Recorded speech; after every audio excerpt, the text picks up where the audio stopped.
Doctor Saurabh Kumar जो कि आयुष्मान के तहत सदर अस्पताल में पिछले कई महीनों से यहाँ सेवा दे रहे थे। अचानक इनका प्रतिनियुक्ति जो है वो सतगावा सीएससी में कर दिया गया है, जिसे लेकर इनकी नाराजगी भी है और यह इसे नियम विरुद्ध भी बता रहे हैं। डॉक्टर सौरभ जी, बताइए कि क्या मामला है आपकी प्रतिनियुक्ति, चूंकि आप आयुष्मान के तहत डॉक्टर थे सदर में, तो आखिर आपकी प्रतिनियुक्ति की गई सतगावा, उस पर क्या कहना चाह रहे हैं? नमस्ते, मैं एक्चुअली डीएमएफटी आयुष्मान के थ्रू यहाँ पे मेरी नियुक्ति हुई थी, जिसमें मुझे कोडरमा में सदर हॉस्पिटल में दिया गया था। उस समय ऑप्शन थे कि और भी क्षेत्र में दिए जाते थे, तो कोडरमा में जब हुआ तो मुझे सदर के लिए ही दिया गया। कितने दिनों से दे रहे थे सेवा? 1.5 साल से ऊपर हो गए। अच्छा, मुझे फिर 2 साल होने वाले हैं। तो उस समय से मैं सेवा दे रहा था यहाँ पे, लेकिन कुछ टाइम से यहाँ पे कुछ एक पॉलिटिकल लॉबी क्रिएट हो गई, कुछ डॉक्टर्स लॉबी क्रिएट हो गई, जिन्होंने मिल करके एक ऐसा किया कि मैं सदर हॉस्पिटल छोड़ दूं या फिर मैं यहाँ से चला जाऊं। तो दबाव बनाया गया। अच्छा। तो बहुत सारी प्रॉब्लम्स हुई थी, इसलिए बहुत सारे एपिसोड्स हुए थे। पूर्व डीएस ने भी किया था, टीका को लेकर के मेरे ऊपर आक्षेप लगाया था, बहुत सारी चीजें। तो वो चीज कंटिन्यू हो गई। एक लॉबी ने फिर क्या किया, अभी मुझे निकाला है कि मुझे वहां पे सतगावा ट्रांसफर किया। सतगावा अगर ट्रांसफर करना है तो आप किसी परमानेंट डॉक्टर को आप ट्रांसफर कीजिए अगर वहां फुलफिल है, या फिर आप आयुष्मान से एक नई नियुक्ति निकालिए, फिर वहां से आप भेजिए। मैंने जब नियुक्ति ली थी तो मुझसे पूछा गया था, पूर्व डीसी जो थे आदित्य रंजन, उन्होंने पूछा था कि आपको कहाँ जाना है। मैंने बोला मैं सदर में रहूंगा तो ही मैं ड्यूटी कर पाऊंगा, नहीं तो नहीं कर पाऊंगा। ये क्लियर मेरा उसी दिन का। जी जी। तो मुझे सतगावा से प्रॉब्लम नहीं है, लेकिन एक तरह से मेंटल हरासमेंट करके, प्रताड़ित करके, आप बदमाशी से मुझे आप वहां भेज रहे हैं, क्योंकि आपके कुछ पुराने कारनामे, कुछ नए कारनामों की बात है। क्योंकि अभी फिलहाल मैं ड्यूटी कर रहा था, नाइट ड्यूटी, तो 2 पेशेंट रेफर हुए 2 दिन में।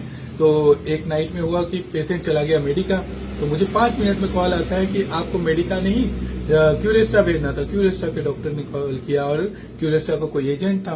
मैंने बोला भाई मेरा काम है पेशेंट को रिम्स भेजना या सरकारी, या जहां वो स्वेच्छा से जा सकता जी, है, अपनी मर्जी से। लेकिन उसके बावजूद भी मुझे कॉल किया उन लोगों ने। मैंने ये बात डीएस सीएस सबको बताई, लेकिन इस पे कुछ नहीं करके मुझे लग रहा है कि ये हो सकता है डीएस का कोई इन्वॉल्वमेंट हो इसमें। उसके बाद मुझे ये इस तरह का नोटिस निकाल दिया और मुझे तंग कर रहे हैं। ये बोलना चाहेंगे सौरभ जी कि जो क्यूरेस्टा की आप बात कर रहे हैं, क्या क्यूरेस्टा को सदर अस्पताल के द्वारा टैग किया गया है क्या?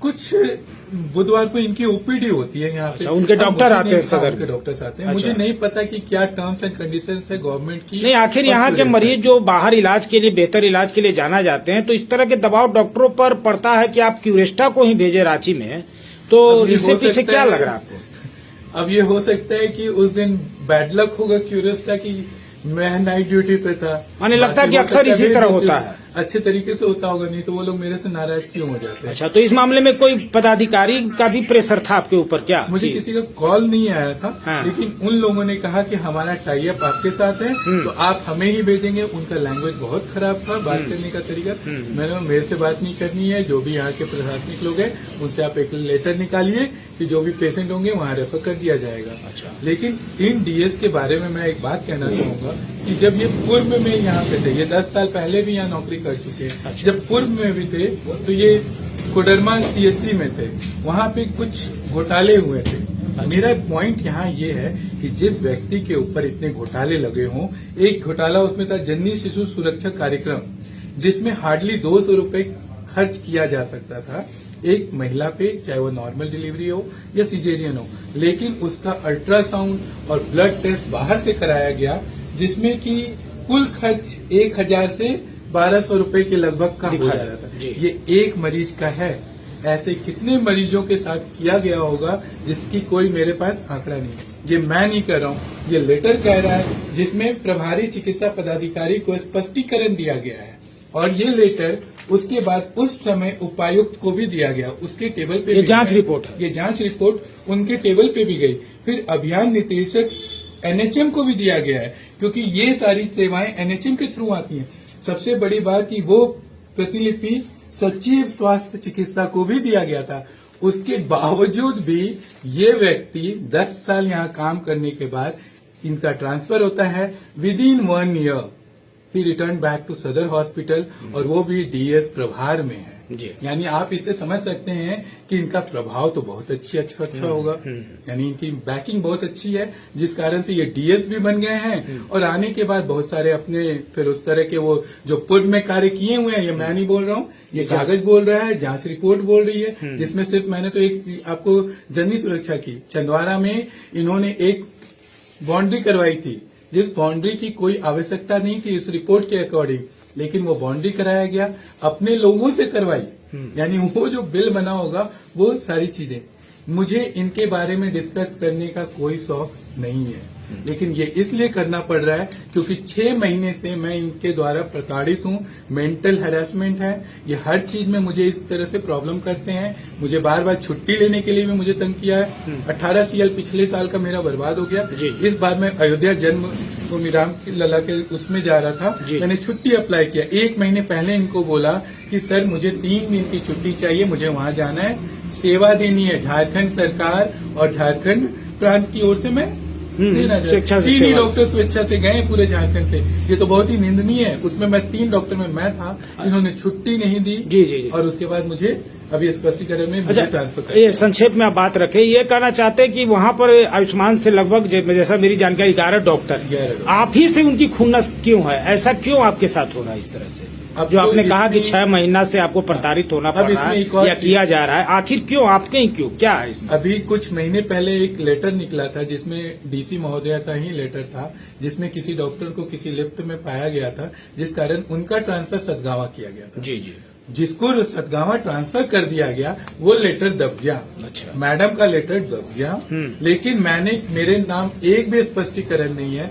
मैंने मुख्यमंत्री जी से आयुष्मान के तहत चिकित्सक के तौर पर जो सेवा दिया है, सेवा देने के लिए एक बार नहीं, एक तो मुख्यमंत्री से, बाद में 2 बार मुझे डीसी पूर्व डीसी से भी मिला है। तो मैं ये करने के बावजूद मुझे क्यों भेजा जा रहा है, मेरा ये कहना है। तो ये वही तो हम पूछ रहे हैं कि इतने डॉक्टर में आपको ही टारगेट क्यों किया जा रहा है? क्या आप माने? मुझे एक और प्रॉब्लम इसमें समझ में आती है कि मेरा जो मानदेय है आयुष्मान के थ्रू काम करने से ज्यादा बढ़ जाता है, उसमें उनको कुछ डिमांड्स थे जो कि मैं फुलफिल नहीं कर पा रहा हूं। कारण ये है। और दूसरी कारण ये भी है कि मैं स्वेच्छा स्पष्ट कर सकते हैं क्या? डिमांड उनको आदत है इस तरह के डिमांड्स लेने की। तो मुझसे भी उम्मीद कर रहे होंगे कि मैं कुछ सेवा प्रदान करूं, सेवा दूं। मैं ये प्रदान नहीं कर सकता। और दूसरी कारण क्या बताया? दूसरा एक और चीज की मैं डायलिसिस यहाँ देखता हूँ। डायलिसिस पब्लिक प्राइवेट मोड पे वो डायलिसिस वो मैं सदर में फ्री सेवा दे रहा हूँ मैं वहाँ। अच्छा, वहाँ फ्री सेवा दे। वहाँ जाके मेरे स्टाफ को बोला कि इसको हटाओ, मैं अपना एमओ देता हूँ। अच्छा, यानी ये भी सेटिंग है। आप वहाँ स्वेच्छा से सेवा दे रहे हैं, कोई पैसा नहीं लेते? कोई पैसा नहीं। ये तो मानवता के दृष्टिकोण से बहुत अच्छा है। मैं तो इस पर भी आपको तंग किया जा रहा है? भी तंग किया जा रहा है। वहाँ पे भी मैं सदर में काम कर रहा हूँ, मुझसे वहाँ से स्पष्टीकरण मेरे स्टाफ से मांगा कि इसका डॉक्टर का डॉक्यूमेंट दो। भाई सदर में मैं वही डॉक्यूमेंट से काम कर रहा हूँ। तो डायलिसिस में भी जब भी डॉक्टरी लाइन में आया था, मैं दिल्ली छोड़ करके वापस आया हूँ। दिल्ली में मैं अपनी सेवाएं दिया था, मैं कस्तूरबा हॉस्पिटल में रहा हूँ वहाँ पे। वो सब देने के बाद यहाँ उसके बाद यहाँ आया हूँ। यहाँ आने के बाद जब मैं अपने सामने पेशेंट को बिना दवाई के, बिना सेवा के, बिना अच्छी सुविधा के देखता हूँ तो मुझे बहुत बुरा लगता है। जी। उसके बावजूद भी, कम साधन होने के बावजूद भी मैंने सदर में बहुत अच्छी सेवाएं दी हैं। जिसका तो आपको जो प्रमाण मिला है वो भी एक प्रमाण है कि प्रमाण पत्र जो है आपके पास सदर में। अच्छा, ये बताइए सर कि आपने जो इस तरह का आपका जो नियम विरुद्ध, जैसा आप कह रहे हैं कि आपका तो प्रतिनियुक्ति कहीं हो ही नहीं सकती है, तो ऐसे में आपने कभी इस ग्रीवांसेज को कहीं पर रखा ऊंचे पद, जैसे उपायुक्त या सिविल सर्जन? मैंने मैडम से बात की है। अच्छा। डीसी मैम को बोला है, मैम ने सांत्वना दी है कि मैं इस मुद्दे को देखती हूँ, इंक्वायरी बिठाती हूँ। अच्छा, मैं देखती हूँ। इस पर मैडम ने आश्वासन दिया है पॉजिटिव रहा है। अच्छा, मैंने पूर्व में भी मैम ऐसे क्या आप प्रतिनियुक्ति अगर सदगावा कर दी है तो वहाँ जाकर आप सेवा देंगे या आगे क्या आप ही करेंगे? फिलहाल अगर इस तरह से प्रतिनियुक्ति की जाएगी तो मैं वहाँ सेवाएं नहीं दे सकता, नहीं दूंगा। फिर प्राइवेट चिकित्सक के तौर पर अपनी जो क्लिनिक चलाते हो वही चलाएंगे।